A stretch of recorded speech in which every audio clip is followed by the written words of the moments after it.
Selamat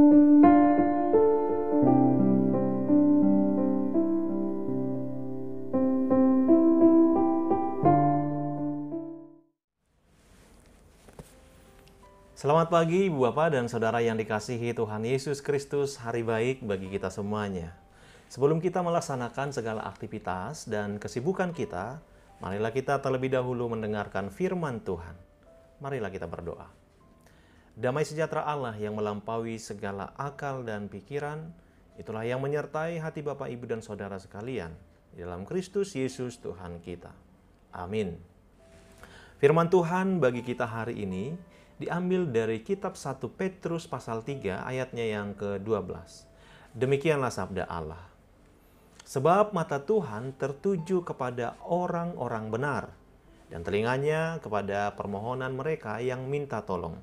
Tetapi wajah Tuhan menentang orang-orang yang berbuat jahat.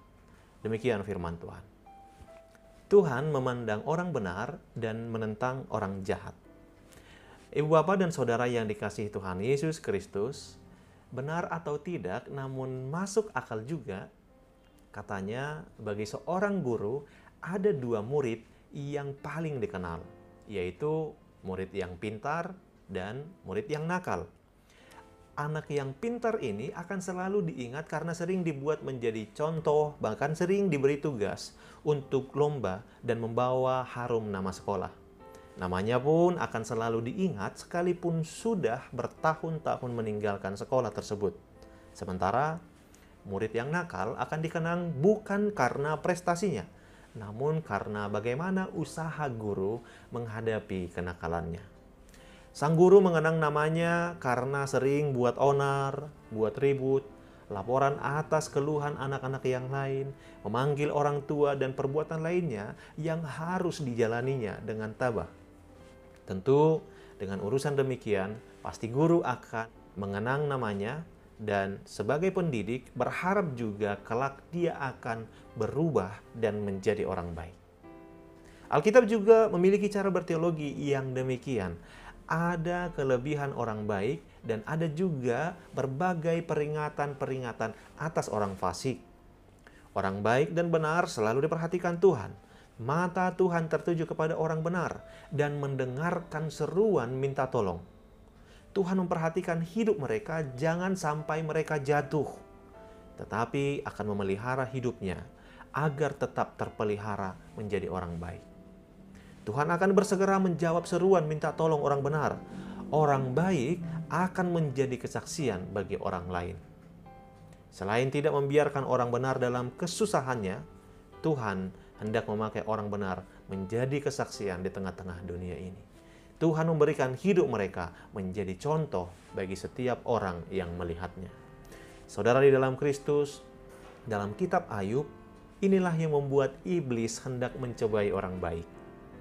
Apakah jika kebaikan Tuhan dihentikan, orang baik akan tetap setia dan benar di hadapan Tuhan?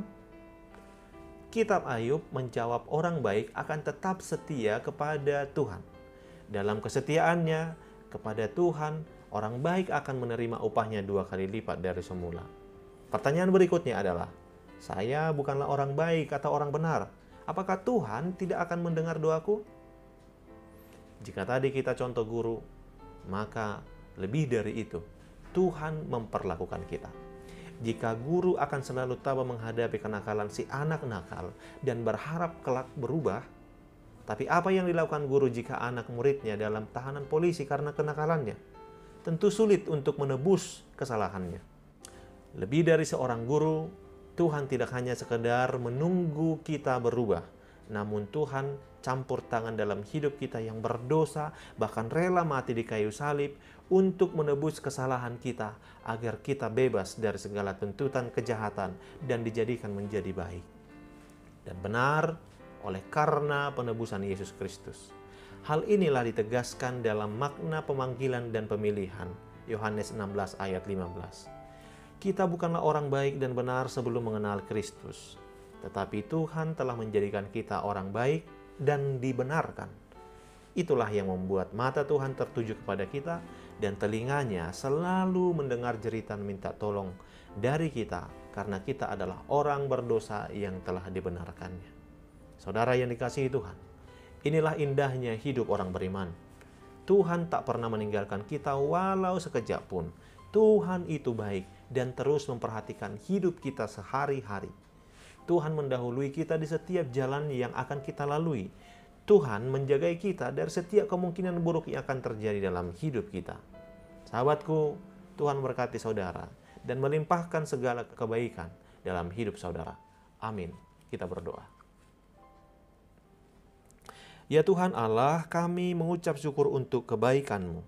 Engkau selalu mengasihi dan memelihara hidup kami. Engkau juga adalah Allah yang bersedia mendengarkan keluh kesah kami. Terima kasih Tuhan atas anugerah-Mu. Amin. Selamat pagi dan selamat beraktivitas Bapak Ibu. Kiranya kita semua dengan disiplin melakukan protokol kesehatan. Tuhan Yesus memberkati.